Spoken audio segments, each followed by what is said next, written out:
प्रिय विद्यार्थियों, आज हम कक्षा छठी मल्लार पाठ्यपुस्तक में से चेतक की वीरता श्याम नारायण पांडे जी द्वारा लिखित कविता का सारांश सुनेंगे और समझकर लेंगे।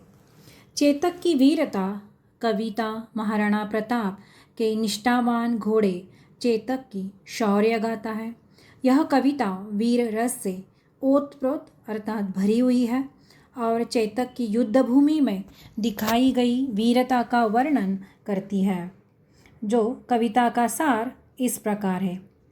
चेतक युद्ध के मैदान में चौकड़ी भर कर अथवा छलांग लगाकर अपनी वीरता को दिखाता है।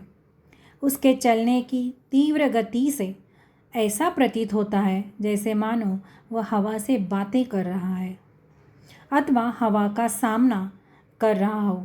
राणा प्रताप का कोड़ा चेतक के तन पर कभी भी नहीं गिरता था, क्योंकि वह इतना समझदार था कि अपने स्वामी की आज्ञा को भली भांति समझ जाता था। वह शत्रुओं के मस्तक पर इस तरह से आक्रमण करता था जैसे मानो कोई आसमान से घोड़ा जमीन पर उतर आया हो, अर्थात वह बहुत तेजी से अपने शत्रुओं के सिर पर प्रहार हमला करता था। अगर हवा के माध्यम से भी घोड़े की लगाम जरा सी भी हिल जाती थी तो वह तुरंत अपनी सवारी को लेकर अर्थात राणा प्रताप को लेकर तीव्र गति से उड़ जाता था, अर्थात बहुत तेजी से दौड़ने लगता था। राणा प्रताप को जिस तरह मुड़ना होता वह उनकी आँखों जैसे, या आप कह सकते हो आँखों के पुतली के घूमने से पूर्व ही चेतक उस दिशा में मुड़ जाता था।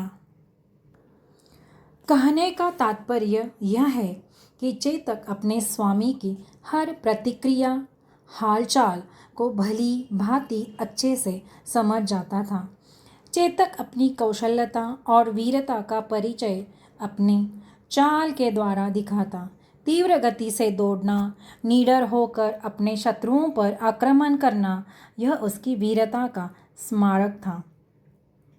वह निडर होकर युद्ध के समय में भयानक भालों और तलवारों से सुसज्जित सेनाओं के बीच में जाकर उन पर प्रहार करता और नहर नालों आदि को पार करता हुआ जो भाग जाता था, जो दौड़ता था, इतने तेज गति से समस्याओं को बाधाओं में फंसने के बाद भी वह आराम से निकल जाता था।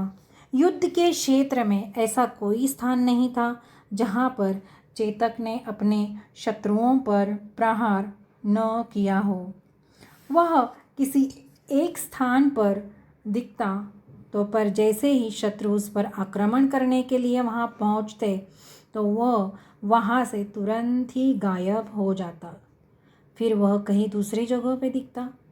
पता ही नहीं चलता है शत्रुओं को, उसकी तेज गति को नहीं जान पाते थे शत्रु, या उसके आगे के आक्रमण से भांति उनको नहीं थी।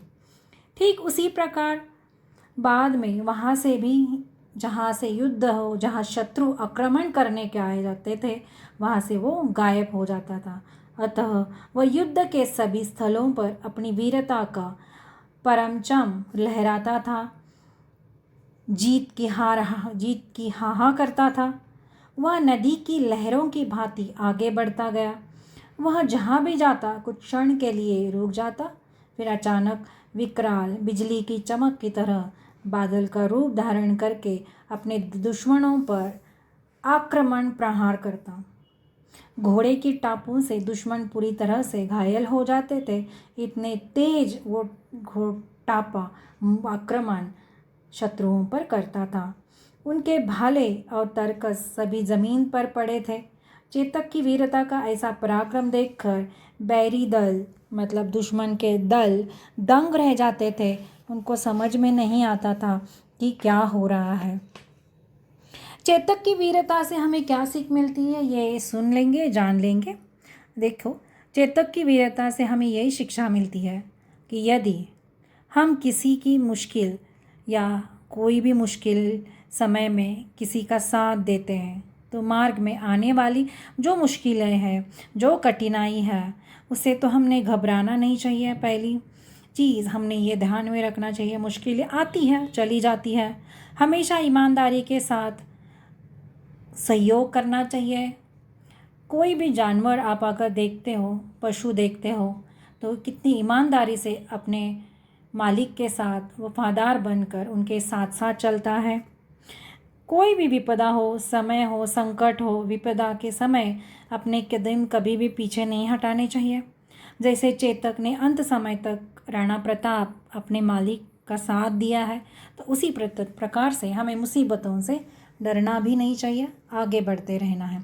प्रिय विद्यार्थियों, आपको चेतक की वीरता कविता का सारांश समझ में आ गया है, समझ में आता है, तो आप उसी पर आधारित कोई भी प्रश्नों के उत्तर आसानी से लिख सकोगे। धन्यवाद।